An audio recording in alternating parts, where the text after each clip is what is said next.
Shalom Hope Church, welcome home. Saya yakin dan percaya saudara sekalian berada dalam keadaan yang luar biasa di dalam Tuhan. Sebelum kita memulai ibadah, mari kita menyaksikan informasi berikut ini.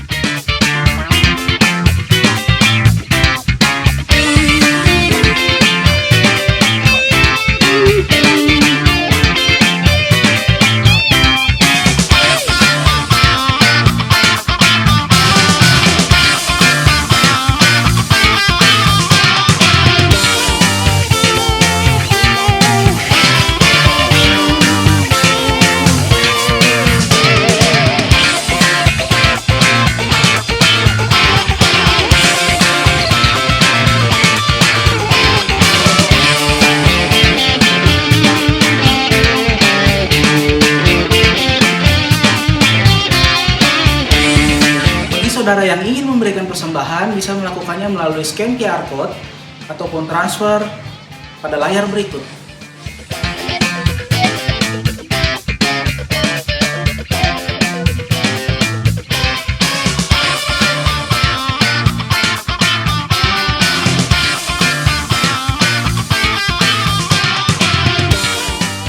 Sebelum kita memulai ibadah kita, mari kita bersatu di dalam doa. Terima kasih Tuhan buat hari ini. Kalau kami ada di tempat ini Tuhan, itu semua karena kasih kemurahan-Mu. Kalau kami juga boleh menyaksikan ibadah online ini, itu semua karena kemurahan Tuhan. Dan sebentar kami mau memulai ibadah kami Tuhan, biar kiranya Engkau mengurapi setiap kami dan menjamah kami Tuhan, sehingga setiap apa yang disampaikan oleh hamba-Mu Tuhan, firman itu boleh melekat di dalam hati kami. Terima kasih Bapa. Dalam nama Yesus kami berdoa dan mengucap syukur. Haleluya. Biar hari ini kami datang Tuhan untuk menyembah-Mu Tuhan. Kami membawa segenap pujian kami Tuhan. Kami membawa segenap ucapan syukur kami Tuhan. Karena Kau yang jadikan kami berharga Tuhan. Begitu berharga di mata-Mu Tuhan. Kau yang ciptakan kami dalam kemuliaan-Mu Tuhan. Oh Tuhan. Oleh karena itu Tuhan, biar hari ini Tuhan, Kami mau membawa penyembahan kami Tuhan. Kami mau berikan hidup kami sebagai penyembahan. Oh Jesus. Mari kita mau sembah Tuhan kita. Kita mau sembah Allah kita. Karena Dialah yang layak kita sembah.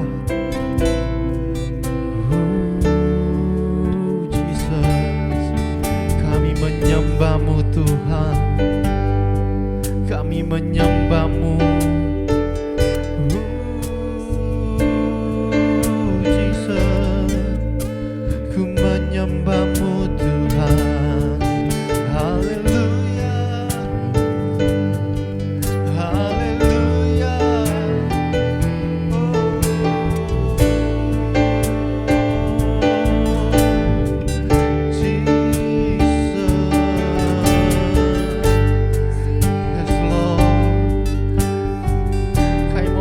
Menyembah-Mu Tuhan, kami mau terus menyembah-Mu Tuhan.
hati kami Tuhan.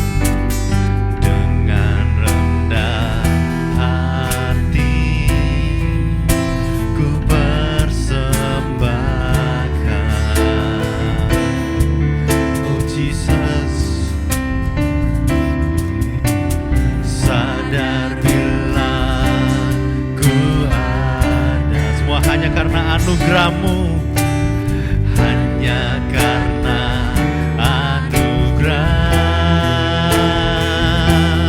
bukan karena kekuatanku.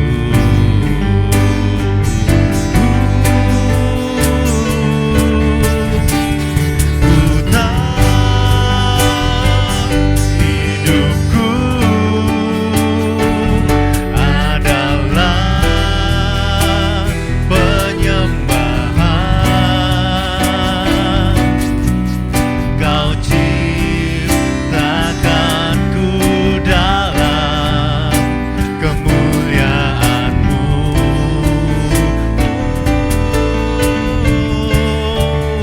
Ku tahu hidupku sungguh berharga di mata-Mu. Di mata-Mu segenap hidupku Tuhan, segenap hidupku persembahkan. Inilah hidup kami Tuhan, kami mau berikan Tuhan. Ku tahu hidupku adalah penyembahan. Kau yang ciptakanku dalam kemuliaan. Yes Lord, kemuliaan-Mu.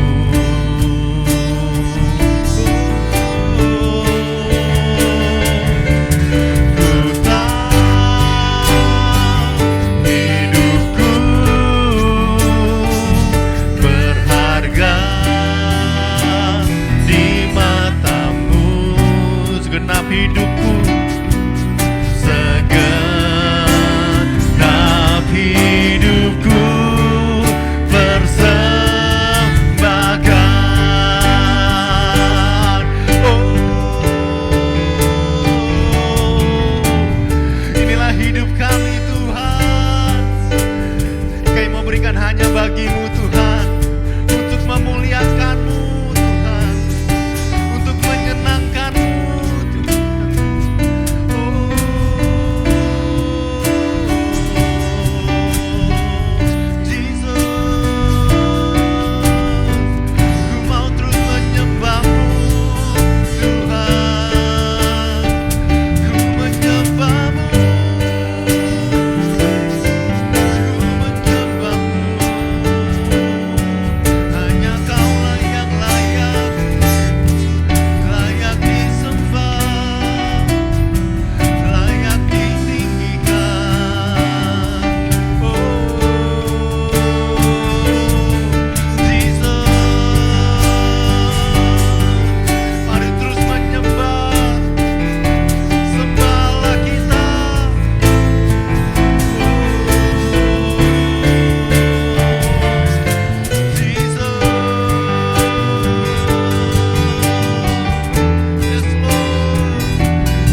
Tuhan, ku tahu Tuhan, ku tahu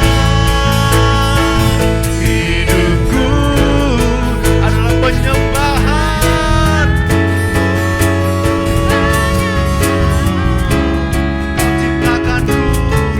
Kau ciptakanku dalam kemuliaan-Mu.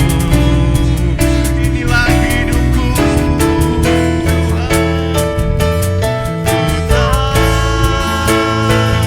hidupku berharga di mata-Mu. Segenap hidupku persembahkan.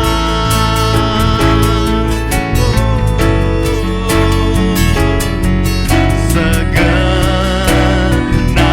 hidupku persembahkan. Inilah hidupku Tuhan, kami mau persembahkan Tuhan.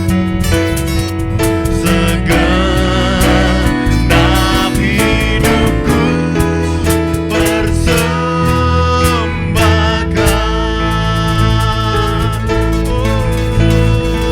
Oh Jesus, inilah hidup kami Tuhan. Kami mau persembahkan hanya bagi-Mu Tuhan. Karena Kau yang jadikan hidupku berharga Tuhan. Kau yang ciptakan kami dalam kemuliaan-Mu Tuhan. Biar ini yang menjadi komitmen kami Tuhan. Kami mau berikan seluruh hidup kami Tuhan untuk menyenangkan-Mu Tuhan. Sebagai penyembahan yang hidup Tuhan. Terima kasih Bapa, terima kasih Tuhan Yesus. Dan sebentar kami akan mendengarkan kebenaran firman-Mu Tuhan. Kau berkati Pastor Nathan Tuhan.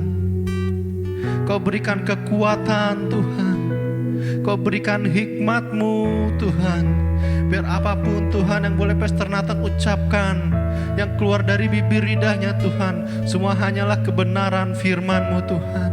Yang boleh mengajar kami, yang boleh mendidik kami, membawa kami lebih dekat dengan Engkau Tuhan, membawa kami lebih mengenal lagi isi hati-Mu Tuhan.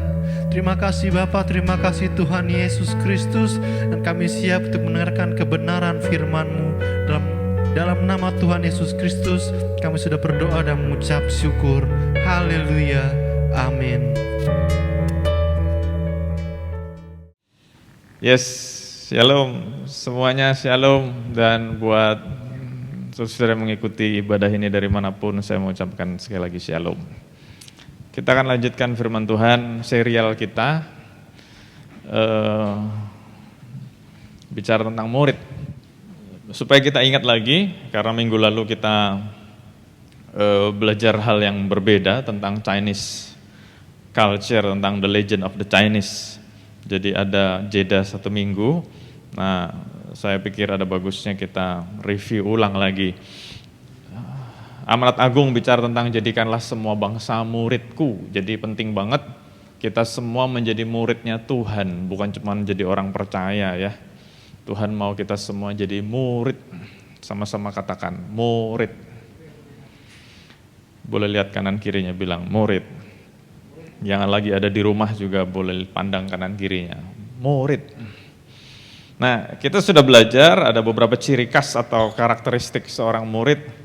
Yang pertama, murid mau diajar dan belajar. Mari kita terus menjadi orang-orang yang mau belajar. Supaya kita semakin mengerti firman Tuhan, enggak terombang-ambingkan.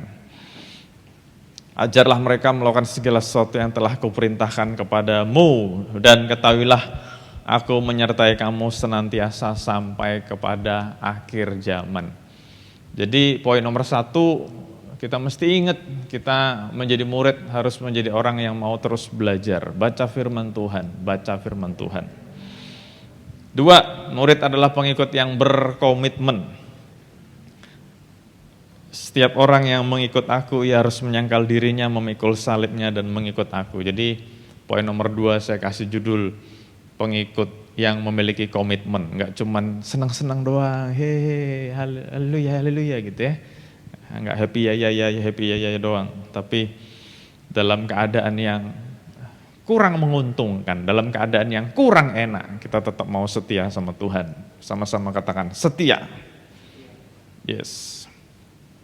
Barang siapa tidak memikul salibnya dan mengikut aku, ia tidak dapat menjadi muridku. Poin yang ketiga, murid tidak terikat apapun. Demikian pula tiap orang di antara kamu yang tidak melepaskan dirinya dari segala miliknya tidak dapat menjadi muridku. Jadi kita nggak boleh ada ikatan. Sebetulnya ini ceritanya lebih luas, lebih panjang, lebih lebar lagi ya. Cuma karena waktu saya nggak bisa menjelaskan ini secara detail. Tapi kalau kita belajar tentang kehidupan murid-murid Tuhan Yesus, rasul-rasul yang pertama itu, mereka tidak memiliki ikatan apapun. Karena di mana hartamu berada, di situ juga hatimu berada. Yang keempat, murid melakukan kehendak Bapa. Murid adalah pelaku-pelaku kehendak Bapa. Bukan setiap orang yang berseru kepadaku Tuhan, Tuhan akan masuk ke dalam kerajaan sorga, melainkan dia yang melakukan kehendak Bapakku di sorga. Jadi marilah kita menjadi pelaku-pelaku firman. Bukan cuma jago ngomong, bukan cuma jago belajar, walaupun belajar itu bagus ya, tadi kan poin nomor 1. Tetapi kita juga menjadi pelaku firman. Kita punya personal experience dengan Tuhan. Jadi banyak orang Farisi jago hukum Taurat. Orang Farisi jago tuh hukum-hukum Tuhan. Tetapi mereka hanya orang yang belajar. Jadi saya ajak kita naik kelas. Nomor 1 belajar bagus. Tapi jangan berhenti di situ. Kita mau menjadi pelaku. Dan kita akan menjadi benar apabila kita melakukan segenap perintah itu. Jadi kita dibenarkan waktu kita menjadi pelaku firman. Bahkan ayat-ayat yang banyak juga bicara tentang iman tanpa perbuatan pada hakikatnya mati. Jadi kalau bicara iman juga harus ada kelakuannya, harus ada perbuatannya, harus ada actionnya. Yang kelima, murid menghasilkan buah. Murid menghasilkan buah. Dalam hal inilah Bapakku dipermuliakan jika kamu berbuah banyak. Bahasa Inggrisnya bicara tentang fruitful.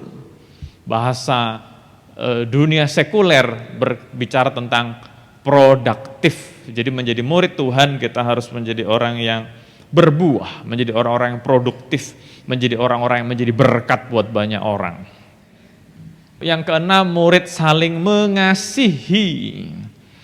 Yesus memberikan perintah baru kepadamu, yaitu supaya kamu saling mengasihi. Sama seperti aku telah mengasihi kamu, demikian pula kamu harus saling mengasihi. Dengan demikian semua orang akan tahu bahwa kamu adalah murid-muridku, yaitu jikalau kamu saling mengasihi. Dunia akan melihat kita murid Tuhan waktu kita saling mengasihi. Kita akan mempermalukan nama Tuhan kalau kita saling berantem, saling sikut-sikutan.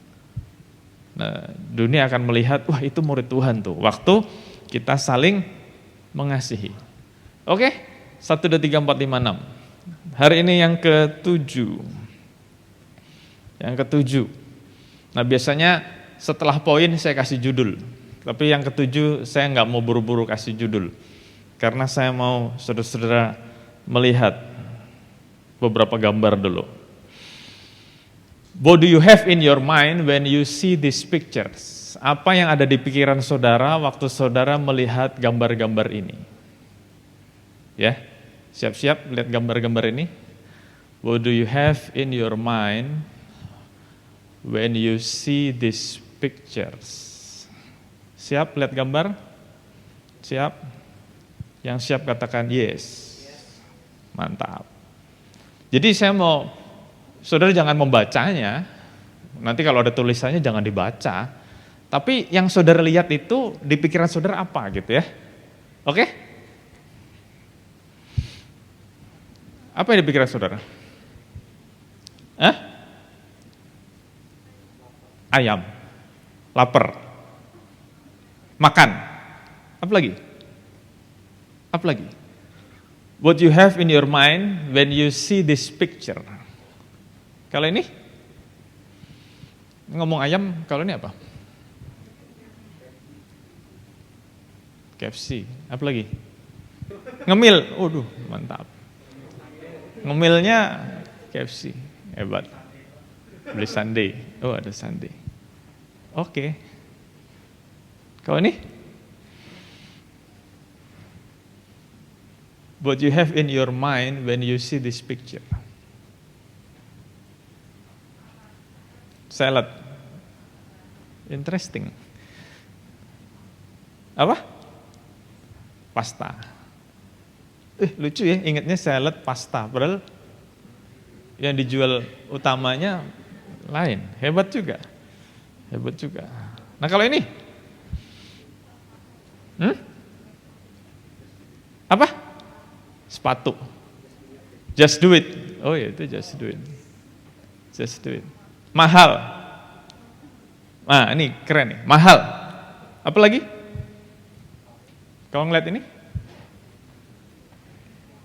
Mewah. Nyaman. Bus. Nah, saudara semakin mendekati apa yang saya harapkan. Jadi kalau ngeliat sesuatu mahal, mewah. Itu sebenarnya saya harapkan dari ngasih atau memperlihatkan gambar-gambar ini. Walaupun tadi semua yang saudara ngomong gak ada salahnya juga.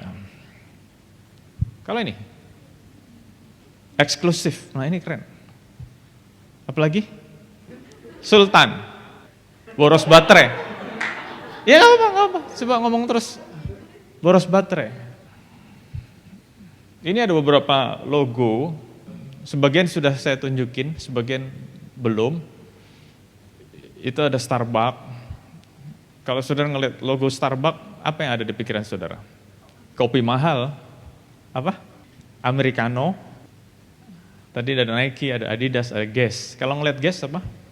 Louis Vuitton apa? Ada Tag Heuer, terus setelah itu ada Rolex. Mercy tadi udah Audi. Ya banyak lagi yang lain ya, banyak lagi yang lain. Jadi kalau saudara melihat sesuatu, sebuah gambar atau sebuah logo, sebetulnya ini bicara tentang branding kan. Orang yang membuat, ya saya tahu beberapa dari saudara ada yang memang sekolahnya atau kerjanya di bidang branding. Sebetulnya ada sebuah proses yang company itu memang sengaja supaya waktu orang ngelihat logonya, ngelihat gambarnya, ngelihat hurufnya atau fontsnya aja orang langsung berpikir tentang mewah, luxury. Jadi sebetulnya kalau ngelihat sebuah gambar, sebuah logo, sebuah fonts, sebetulnya di balik itu yang punya logo atau yang create logo itu ada sebuah agenda supaya manusia waktu ngelihat gambaran itu jadi punya sebuah bayangan tentang sesuatu yang lebih besar. Betul ya? Sesuatu yang lebih besar. Nah, waktu kita ngelihat logo Hope, apa yang ada di pikiran saudara? Apa yang ada di pikiran saudara? Fellowship. Nah, dari awal kita tim kreatif punya harapan setiap orang yang ngelihat logo Hope itu melihat adanya sebuah sesuatu yang hangat. Makanya ada apinya kan? Hangat, fellowship. Dan beberapa orang nanya sama saya, itu kenapa O-nya terbuka gitu ya? Apakah itu salah cetak atau bentuk fontnya? Oh saya jelasin, itu lingkarannya terbuka maksudnya supaya orang dari luar juga mau masuk ke dalam. Jadi kita adalah sebuah fellowship yang terbuka, orang dari luar juga bisa masuk. Dan kita yang di dalam mau juga menjadi berkat buat orang yang di luar. Makanya ada bolongannya di O-nya gitu ya. Jadi yang dari luar bisa masuk, nah api yang di dalam bisa menghangatkan yang di luar. Kita mau jadi berkat. Ini bicara tentang image, bicara tentang logo. Saudara udah lihat ya gambar ini ya? Saudara sudah lihat logonya Hope? Sekarang saya mau kita lebih menjurus lagi. lihat kanan kiri saudara. What do you think when you see your friend? Waktu saudara ngelihat saya, apa yang saudara pikirkan? Kalau tadi kan kita ngomong logo ya, terus logo ini kan commercial logo, terus ada logo Hope. Sekarang kita ngelihat sebelah kita, what do you have in your mind when you see your friend, when you see somebody else? Sekarang pertanyaannya waktu kita ngaca, what do you have in your mind when you see yourself? Jadi sabar ya, we are getting there. Maksudnya poin yang ketujuh apa sih dari karakteristik murid? Waktu kita ngelihat kaca, apa yang kita lihat? Apa yang ada di pikiran kita waktu kita ngelihat diri kita sendiri?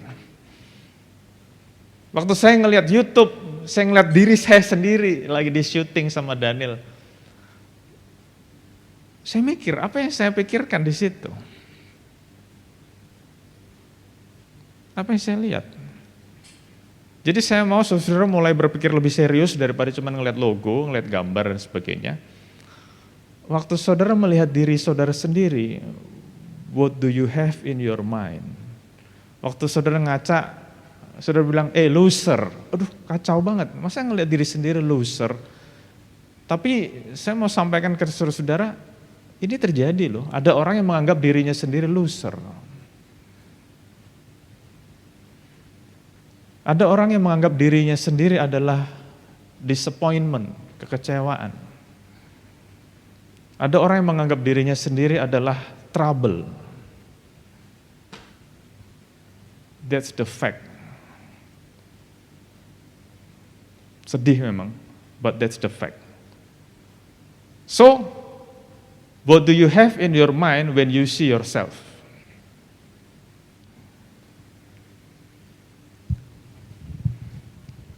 Sebenarnya kalau Nathan mau ngomong apa sih? Image. A representation of a person or organization or something in sculpture, painting, logo, etc. Jadi hari ini sebenarnya saya mau ngomong tentang image. Image diartikan dalam bahasa Indonesia gambar, tapi saya nggak tahu itu cocok atau tidak. Karena artinya sebetulnya ini image adalah sebuah perwakilan dari orang atau organisasi atau sesuatu yang lain dalam bentuk patung, dalam bentuk lukisan, dalam bentuk logo, dan yang lain-lain, bisa huruf. Jadi itu bicara image. Jadi kalau saudara melihat sebuah gambaran, sebuah patung, sebuah lukisan, sebuah logo, sebuah gambaran, apa sih yang terkandung di baliknya itu? Apa yang terkandung di baliknya?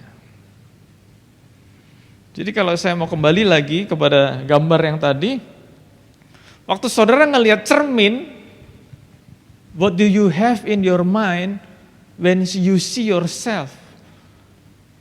Apa gitu loh, kalau saudara ngaca. Cobalah setelah dengar khotbah ini, coba pandangi wajah saudara baik-baik.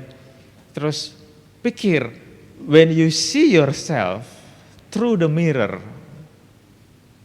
what is in your mind? Apa yang ada di pikiran saudara? Saya kasih PR ya. Setelah ibadah ini selesai, coba ngeliat cermin. And what do you have in your mind when you see yourself? Nah hari ini kan saya tadi kita ngomong image, lebih detail lagi image apa sih? Imago Dei. Jadi waktu Tuhan menciptakan manusia, Tuhan berkata, mari kita menciptakan manusia menurut gambar dan rupa kita. Bahasa kerennya, bahasa teologinya Imago Dei, image of God. Tadi saya udah ngomong kan ya, definisi image itu apa? Perwakilan, sebuah gambaran. Jadi kalau bicara logo, bicara tentang ada sesuatu di balik logo itu. Ada sesuatu di balik gambar itu, ada sesuatu di balik lukisan itu. ada sesuatu di balik patung itu. Nah, waktu Tuhan menciptakan manusia, bahasa teologinya bicara tentang image.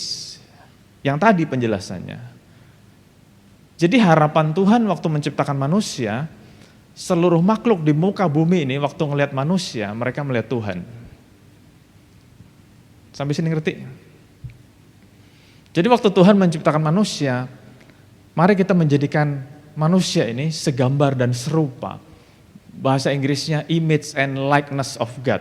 Bahasa Indonesianya segambar dan serupa, yang diartikan secitra dengan Tuhan.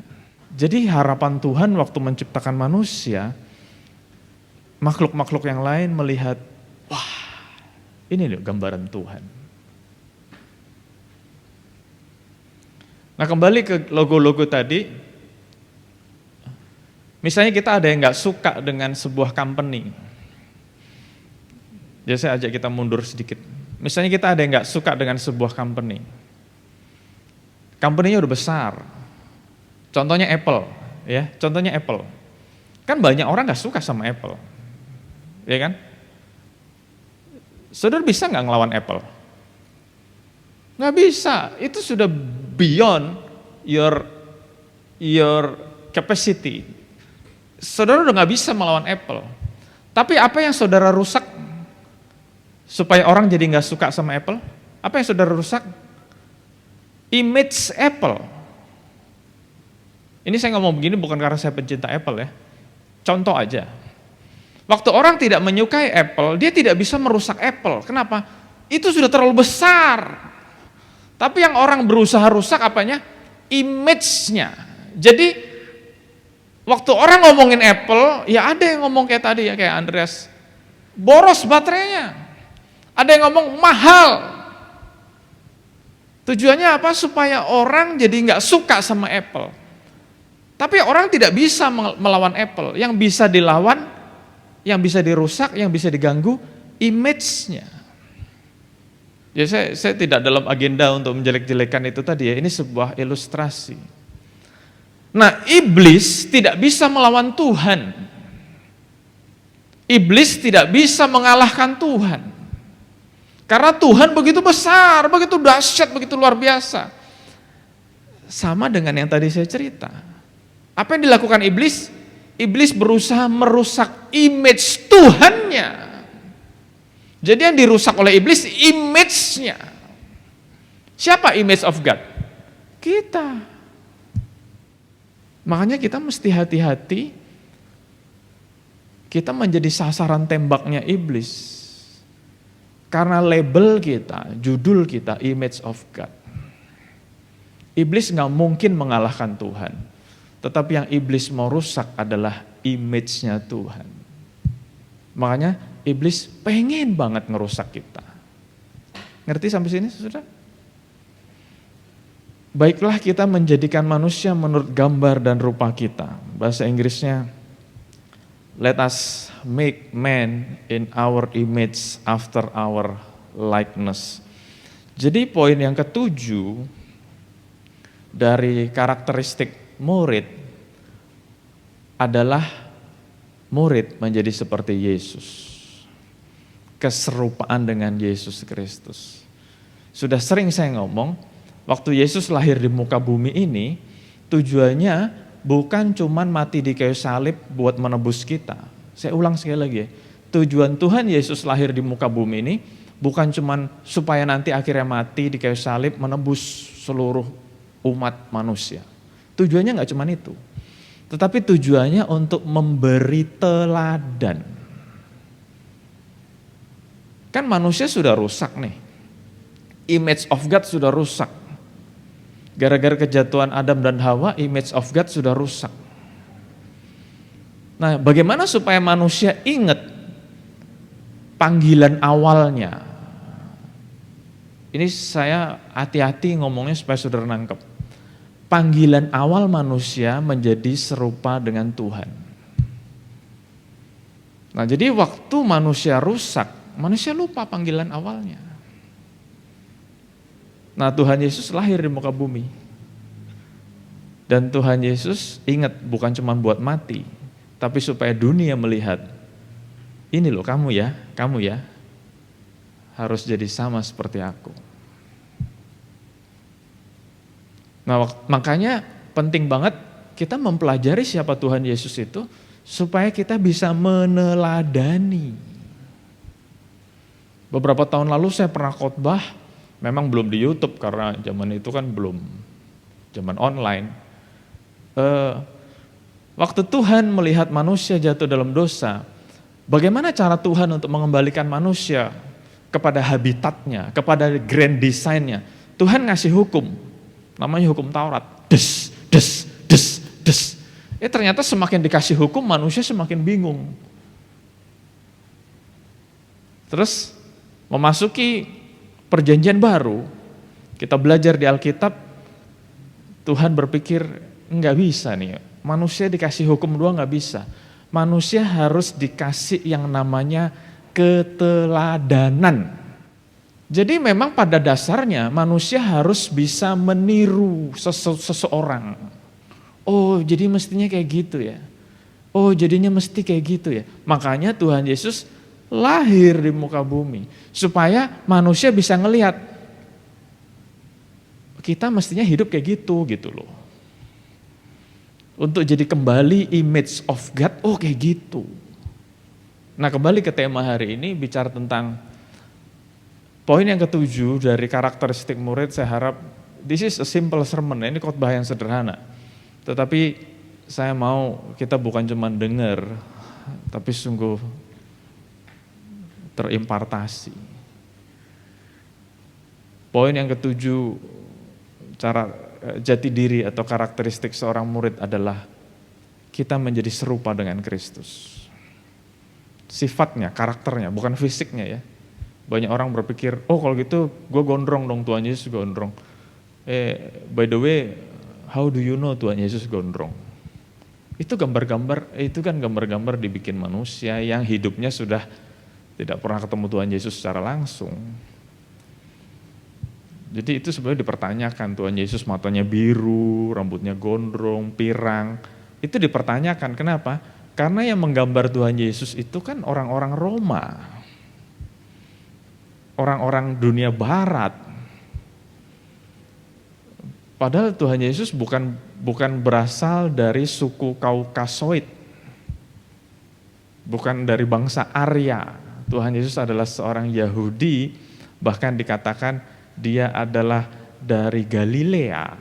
Kalau kita belajar Alkitab, orang-orang Galilea adalah orang-orang yang miskin.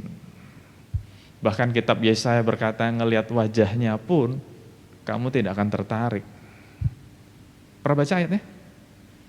Jadi saya jadi mikir, kalau kita ada di zaman Tuhan Yesus, mungkin kita juga nggak terkesan dengan wajahnya. Tetapi yang membuat kita terkesan adalah sifatnya, karakternya. Nah, jadi bicara tentang keserupaan dengan Kristus, not physically, tapi bicara tentang karakter, bicara tentang sikap. Cukuplah bagi seorang murid jika ia menjadi sama seperti gurunya. Dan bagi seorang hamba jika ia menjadi sama seperti tuannya. 1 Yohanes 2:6, barang siapa mengatakan bahwa ia ada di dalam dia, ia wajib hidup sama seperti Kristus telah hidup. Bagaimana Kristus telah hidup? Ya baca tuh Alkitab. Bahkan hal-hal yang dikatakan dunia bodoh, itu yang diajarkan Tuhan Yesus. Saya ngomong begini jangan diartiin yang aneh juga ya, karena saya juga pernah dengar, nggak usah belajar, nggak usah sekolah. Kan di Alkitab ada yang dianggap dunia bodoh diajarkan Tuhan Yesus. Waduh lu ngaco juga lu nggak ngerti artinya gitu kan. Salah satu arti dari apa yang dikatakan dunia bodoh diajarkan Tuhan Yesus adalah Tuhan Yesus mengajarkan kepada kita berani untuk menjadi tidak populer. Yang mengerti kan? Yes. Salah satu ayat yang paling jelas berkata, Tuhan Yesus ngasih sebuah analogi, sebuah perumpamaan. Jalan menuju neraka itu lebar, luas. Dan banyak orang yang ambil jalan itu. Tetap jalan menuju keselamatan itu sempit, susah, dan cuma sedikit yang mau lewat di situ. Itu kan bicara sesuatu yang tidak populer. Nah, jadi kalau saudara berpikir yang majority pasti yang paling bagus, saudara mesti betul-betul berpikir dan didoakan. Karena faktanya Alkitab firman Tuhan mengajarkan majority is not always the right thing. Karena Tuhan mengajarkan kepada kita untuk berani mengambil sebuah jalan yang sempit, yang terjal, dan Alkitab berkata apa? Yang berani lewat di situ cuman sedikit. Jadi ini kita bicara bukan sesuatu yang populer, justru kita mau diajarin Tuhan sesuatu yang tidak populer. Dan itu adalah salah satu karakter Tuhan Yesus, tidak populer. Tuhan Yesus waktu dia dielulukan, dia malah menghindar. Kenapa? Karena Tuhan Yesus nggak mau menjadi orang yang demonstratif. Buat apa? Tuhan Yesus orangnya santuy banget gitu ya, cool. Ngapain gitu ya? Tuhan Yesus bilang, oh belum waktuku, jadi dia menghindar. Mungkin kita sebagai murid-murid zaman itu mikir juga ya, ini ada sebuah kesempatan untuk jadi viral, kenapa Tuhan Yesus nggak mau? Menghindar, gitu ya. Benar-benar santuy deh, santuy skui, gitu kan. Asik banget gitu. Makanya beberapa minggu yang lalu di Fuel saya bilang, nothing to lose, nothing to prove, nothing to hide. Itu Tuhan Yesus. Tuhan Yesus berkata, I have nothing to prove. Buat apa juga? Buat apa juga? Santuy aja lagi, gitu kan. Seakan-akan Tuhan Yesus ngomong sama murid-muridnya, santuy aja lagi. Bagaimana untuk menjadi seperti Yesus? Bagaimana untuk kita bisa memiliki keserupaan dengan Yesus Kristus? Dalam kitab Efesus 4 ayat 21 sampai 24, ini poin-poinnya ya. Karena kamu telah mendengar tentang Dia dan menerima pengajaran di dalam Dia menurut kebenaran yang nyata dalam Yesus. Jadi bagaimana kita bisa menjadi serupa dengan Kristus? Nomor satu, belajar yang sungguh-sungguh. Ini poin nomor satu, belajar sungguh-sungguh siapa Yesus itu. Belajar, baca Alkitab. Kita beruntung, kita bersyukur, kita punya akses yang luas untuk mengenal Yesus Kristus. Jadi kita nggak gampang dibohongin sama manusia lain. Kalau Alkitab itu terbatas dengan beberapa orang saja, kita nggak punya akses untuk baca Alkitab, saudara kan gampang dibohongin sama orang kan? Orang ngomong, Tuhan berkata kepada saya, begini, begini, begini. Ya saudara nggak tahu itu benar atau enggak, kenapa? Karena saudara tidak punya akses membaca Alkitab. Nah kita bersyukur kita punya buku namanya Alkitab. Bahkan sekarang bukan cuma buku, ada di sini. Makanya pesan saya baca yang benar. Supaya kita nggak gampang dibohongin. Dan sudah berkali-kali saya sampaikan kepada saudara-saudara, salah satu tanda zaman, bahkan Tuhan Yesus berkata, tanda zaman yang nomor satu. Di Matius pasal 24, tanda zaman nomor satu. Apa? Masih ingat gak saya ngomong apa? Pengajaran sesat. Karena iblis tahu untuk menghancurkan orang Kristen tidak bisa dengan persekusi. Orang Kristen dari sejak pertama kali ada kekristenan, semakin dipersekusi, semakin disiksa, semakin dianiaya, Kristen tambah menguat, tambah kuat. Tapi apa yang dilakukan iblis untuk membuat orang Kristen jatuh? Bukan persekusi. Yang dilakukan oleh iblis adalah ajaran sesat. Ajaran sesatnya nggak telek-telek ngomong Yesus bukan Tuhan, nggak telek-telek begitu. Tapi lambat tapi pasti dibelokin. Nah, sesuatu yang belok sedikit kalau jaraknya 1 sentimeter nggak kelihatan belok sedikit. Tapi kalau jaraknya 1 kilometer baru kelihatan, wah aku sudah terlalu jauh keluarnya. Nangkep saudara? Makanya salah satu pesan Tuhan yang Tuhan taruh juga dalam hati saya, tahun 2021 adalah tahun intersection, persimpangan. Dan it happens loh, saya ketemu banyak orang dan orang sudah cerita sama saya, intersection. Antara mau stay on the track dengan panggilan kita, atau kayaknya ini oke juga loh. Gajinya lebih besar, fasilitasnya lebih banyak, hidup lebih nyaman. Ya terserah sih, saya sih nggak apa-apa, terserah. Bahkan saya pribadi pun mengalami, kan beberapa saya cerita sama saudara. Saya jadi tambah sibuk, jadi banyak kegiatan. Dan Tuhan ingetin saya, hati-hati ya. Jangan sampai kesibukan pelayanan menjauhkan kamu dari Tuhan. Waduh. Jadi jangan dipikir saya dalam keadaan yang aman juga, enggak. Karena sometimes kalau iblis tidak bisa menghalangi kita, iblis jorokin kita. Saudara nangkep maksudnya? Kalau ada orang yang dihalangin supaya nggak maju, berhasil. Tapi ada orang yang pengen maju terus, iblis ngelihat, oh nih orang dijorokin, biar jatuh. Jadi saya mikir, wah ngeri juga. Nah jadi nomor 1 kembali, bagaimana menjadi serupa dengan Kristus? Belajarlah.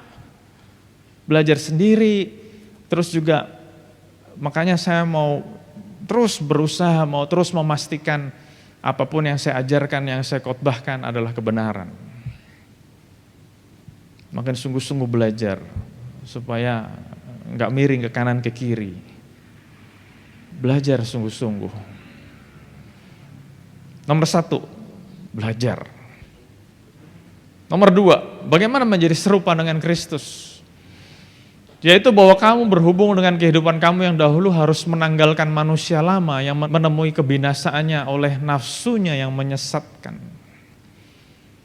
Kita harus mau menanggalkan manusia kita yang lama. Saya enggak pamer, enggak show off, ya saudara tahu saya lah, buat apa dipamerin, buat apa dibangga-banggain. Bagaimana Tuhan menghancurkan saya. Nah jadi waktu saya siap khotbah ini saya sadar, apa yang Tuhan izinkan saya alami beberapa tahun yang lalu, sampai ada 2 peristiwa besar dalam hidup saya, di mana saya bukan cuman ditabokin, tapi saya merasa dihempaskan ke bawah. Sampai udah gak bisa ngapa-ngapain lagi, apa yang disombongin lagi. 2 hal itu sudah lepas. Nah, jadi waktu saya siap khotbah ini, saya bersyukur loh. Kenapa? Walaupun judulnya pelayanan juga, tapi Tuhan tidak mau saya jadi orang sombong, songong, dan sotoy. 3S, S3. PhD dong, S3, oh iya bener juga ya, S3. Sombong, songong, dan sotoy. Makanya Tuhan izinkan itu terjadi. Beberapa hari lalu saya ngobrol dengan seorang sahabat. Ya kalau saudara nonton YouTube-nya, saudara tahu maksudnya. Saya bilang sama dia, untung lu kenal sama guanya udah setelah masa itu. Mungkin kalau kenal guanya sebelum masa itu, kita nggak jadi temen. Kenapa? Nathan ini sombong banget orangnya. Nah, jadi ada sebuah proses yang Tuhan mau lakukan dalam hidup kita supaya kita menanggalkan manusia lama kita. Dan saya mau katakan, itu sakit. Jadi habis dengar atau baca ayat ini, langsung tiba-tiba saudara ngomong, aku mau Tuhan, aku mau Tuhan. Ya memang harapannya begitu, aku mau. Tapi saya mau kasih tahu, itu sakit banget. Menanggalkan manusia itu sakit loh. Aduh.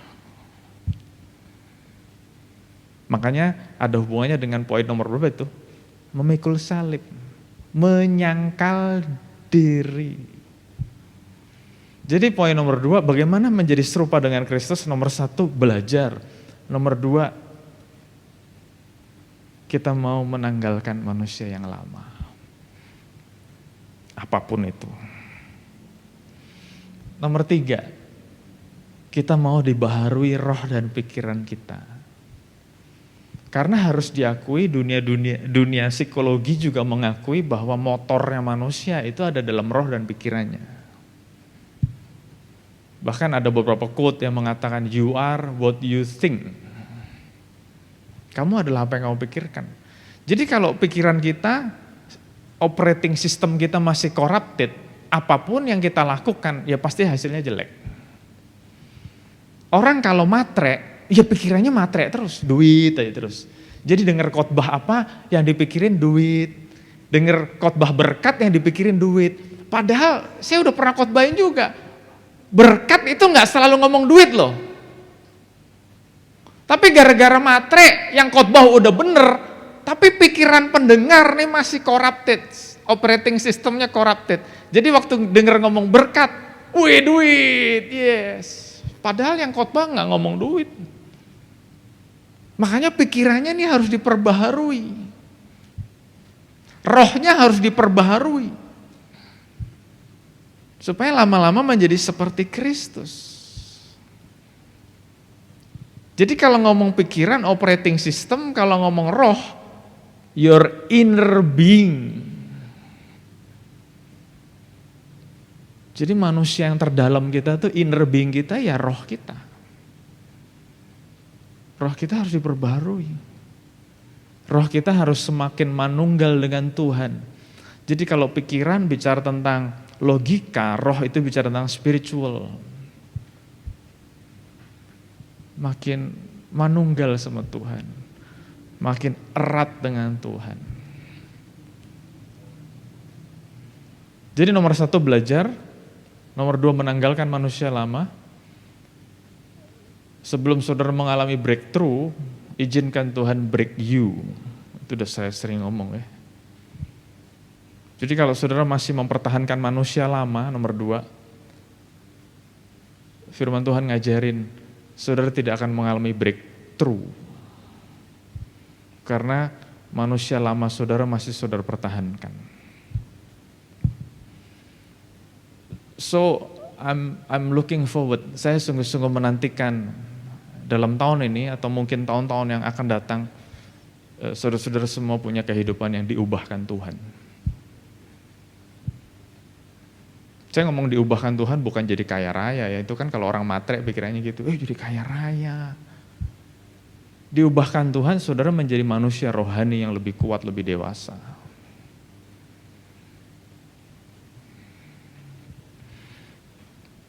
Nomor 3, roh dan pikiran kita diperbaharui. Nomor 4 yang terakhir, gimana sih menjadi serupa dengan Kristus? Mengenakan manusia baru yang telah diciptakan menurut kehendak Allah di dalam kebenaran dan kekudusan yang sesungguhnya. Jadi waktu kita sudah mau belajar, terus waktu kita sudah mau menanggalkan manusia lama, terus kita sudah mau memperbaharui roh dan pikiran kita, percayalah, nanti Tuhan akan kenakan identitas yang baru. Jadi yang tadi ngaca ngelihat dirinya sendiri, you are a loser, you are a disappointment. Nanti, ya saya nggak tahu, mudah-mudahan tahun ini juga, atau kalau saudara masih nggak ngeh juga, bisa berapa tahun kemudian saudara ngelihat cermin, udah berubah ya. Atau mungkin paling gampang ngelihat orang terdekat kita. Orang terdekat kita setiap hari bergaul sama kita, ngelihat kita. Terus saudara nanya sama dia, honey, honey, sugar, setelah saudara ngalamin break me tadi, saudara nanya sama pasangan saudara, what do you think about me? When you see me, What do you have in your mind? Orang paling dekat sama kita nggak mungkin bohong, ya kan? Mereka ngelihat sehari-hari. Dan ini yang jadi harapan saya, doa saya, komitmen saya. Setiap kali saya khotbah, setiap kali saya ngomong, jangan sampai Cilina, Ebi, dan Vibi ngomong, Dedi ngibul. Saya berpikir lebih baik saya tidak terkenal, lebih baik saya yang dengerin saya, yang jadi jemaat, nggak banyak. Itu I'm okay with that. Daripada saya jadi terkenal, yang dengerin saya banyak, jemaatnya banyak, tapi di rumah istri dan anak-anak ngomong, dia ngibul, omongannya dan kelakuannya beda. Itu buat saya, nggak mau saya begitu. Dan saya bersyukur sampai detik ini, sampai hari ini, I say what I do. I teach what I do. Jadi kalau saudara sudah mengalami semua proses itu, saya ngomong begini bukan berarti saya sudah sempurna, masih ada hal-hal yang perlu saya perbaiki dalam hidup. Tapi saya mau, yuk kita jalan sama-sama yuk. Yuk kita maju sama-sama, yuk kita bertumbuh sama-sama. Kalau nggak salah beberapa minggu lalu saya udah ngomong ya, you are accepted the way who you are. Di Hope Church, saudara diterima apa adanya, nggak usah pakai topeng. Tapi bukan berarti, oh ya udah begini-begini aja. Enggak. You are accepted, tapi yuk kita berubah sama-sama. Yuk kita jadi lebih baik bersama-sama. Yuk kita belajar sama-sama. Yuk kita maju sama-sama. Mau? Jadi nggak usah pakai topeng semuanya jadi orang majus gitu. Nggak usah juga lah, buat apa juga. Apa adanya aja. Kalau memang begini ya sudah nggak apa-apa. Tapi itu kita mau komitmen belajar sama-sama. Kita mau komitmen maju sama-sama. Kita mau komitmen menjadi lebih baik sama-sama. Yang setuju katakan yes. Yuk kita bangkit berdiri sama-sama. Bapak yang bersyukur Tuhan untuk firman-Mu hari ini. Aku berdoa Tuhan, setiap anak-anak-Mu, kami semua Tuhan, bukan hanya menjadi pendengar, tapi kami semua menjadi pelaku firman Tuhan. Terima kasih Bapak, Engkau sungguh baik, sangat baik, amat baik. Engkau terus menuntun Hope Church, supaya semakin hari kami menjadi jemaat yang memiliki keserupaan dengan Kristus.